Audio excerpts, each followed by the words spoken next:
Bismillah ar-Rahman ar-Rahim. Alhamdulillah wa salatu wa salam ala Rasulillah wa ala alihi wa sahbihi wa man wala. My dear brothers and sisters, Assalamu alaikum wa rahmatullahi wa barakatuh. My greetings from here in London to all of you brothers and sisters attending the Confident Muslim Conference over there in Sydney. I pray that Allah subhanahu wa ta'ala makes this effort a source of benefit for all of us on the Day of Judgment. When I'm thinking about Australia, the first thing that comes to mind, because I've never been to this country of yours, was my last engagement in Guantanamo with a prisoner who was from Australia. And I remember discussing with him many different aspects about life, Islam, politics, and beyond, and of course our own abuse at the hands of the United States of America in Guantanamo. But there's one thing that's so profound that stays with me to this day. When I think of it, it sends shivers down my spine. And every day, every single day, even up until now, in Guantanamo, there is something that's called the national anthem that is played precisely at sunset, at Maghrib time. And of course, we know as Muslims that that's the precise time when we call the adhan, the call to prayer. And the US soldiers are required to, by military protocol, to stand facing the flag. There's a huge flag in the middle of the military base there of the United States of America, and to face it and salute until the end of the national anthem. And there's almost a battle for the airwaves, because precisely at that time the Muslim prisoners are calling Allahu Akbar, Allahu Akbar. And so what you see is two groups of diametrically opposed people as far as Guantanamo is concerned. One group dressed in orange, and one group dressed in military khaki camouflage gear. Both of them saluting the objects of their devotion. One group raises their hand and salutes the flag. The other group raises their hands and salutes the creator of the universe. At-tahiyatu lillah, that the salutations are for Allah. And these words were so profound to me that it reminded me of, and continues to remind me of, our purpose in life. Is that, as Allah subhanahu wa ta'ala says, وَمَا خَلَقْتُ الْجِنَّ وَالْإِنسَ إِلَّا لِيَعْبُدُونَ, I did not make man or create man and jinn except to worship me. And of course, you can look between the two groups who you would think would be the most sincere and who are the most connected to their object of worship. So you can find, for example, in Guantanamo, there's this strange old practice where the American soldiers, the lower enlisted soldiers, are required to salute a passing officer by saying, "Honor bound," to which the reply is, "to defend freedom." And nothing could be further from the truth, because in the name of so-called defending freedom, they are imprisoning people without charge or trial. I think the Americans don't do irony. But what we as Muslims do is recognize the importance of us standing firm in the face of these great difficulties. One of the most oft repeated du'as that I have said myself, and I've heard from many brothers, is, "Oh Allah, Allahumma ya muqallib al-qulub, thabbit qalbi ala dinik." Oh Allah, the turner of the hearts, place my heart in your hands and make it firm on your religion. And though we know, as Allah says in the Quran, يُرِيدُونَ لِيُطْفِئُوا نُورَ اللَّهِ بِأَفْوَاهِهِمْ وَاللَّهُ مُتِمُّ نُورِهِ وَلَوْ كَرِهَ الْكَافِرُونَ. We know that they wish to extinguish the light of Allah from their mouths, and Allah protects His light even though the pagans detest it.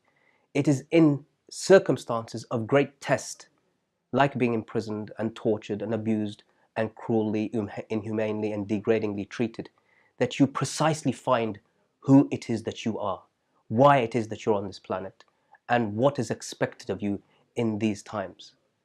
As our great Prophet Yusuf alayhi salam would say, and has said in the Quran, "Rabbi as-sijnu ahabbu ilayya mimma yad'unani ilay," that, "Oh my Lord, prison is more beloved to me than that which they call me to." He was confident in his response, knowing that Allah subhanahu wa ta'ala said of him that he ended up in prison for, as Allah says, bid'a sinin. Bid'a sinin is a number of years that are odd. It could be 3, could be 5, could be 7, could be 9, 11, or beyond. In the great scheme of things, our Creator didn't feel that it's relevant, necessary, or even important to mention the number of years, only that he was in prison for a number of years, because struggling in Allah's path can't be quantified in terms of years and days and months and how much you've given. It's only that you give, and that Allah subhanahu wa ta'ala is the one who then you seek acceptance from and makes your deeds stand the test of time. And this, dear brothers and sisters, especially for the youth, we know that we are in greatly testing times. The Muslim community in Britain, I know, has been targeted beyond measure, unprecedented in this way.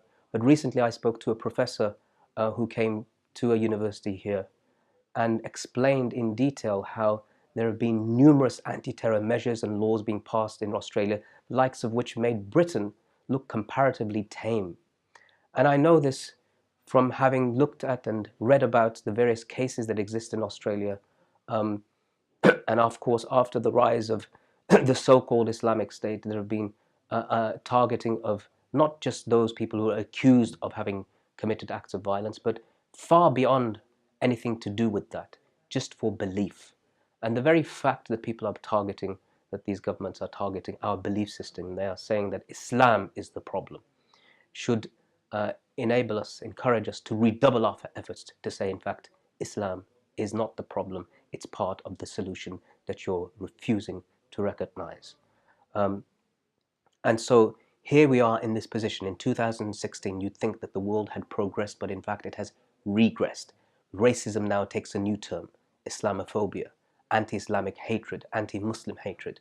The attacks have risen just in this city alone, in London, 70%. Primarily, they target our sisters because of the dress and how they appear, and because of, in fact, I would say, their strength. Because for a brother, it's much easier to melt into society and not be noticed. But for the sisters, they are clearly, obviously Muslims. And you can see the nature of the cowardice that has been unleashed upon them, whether it's in Britain and America or Australia or elsewhere, where such attacks take place. And what I would say to you all is to ensure that you are the shoulder, you are the upper arm of these sisters, that you are there to protect them and to defend them and to speak out for them and to ensure that they don't feel that because the pressure is so much that they now need to abandon those aspects of their faith that are most visible. But of course, the most important thing for us in the end is our connection with our Creator.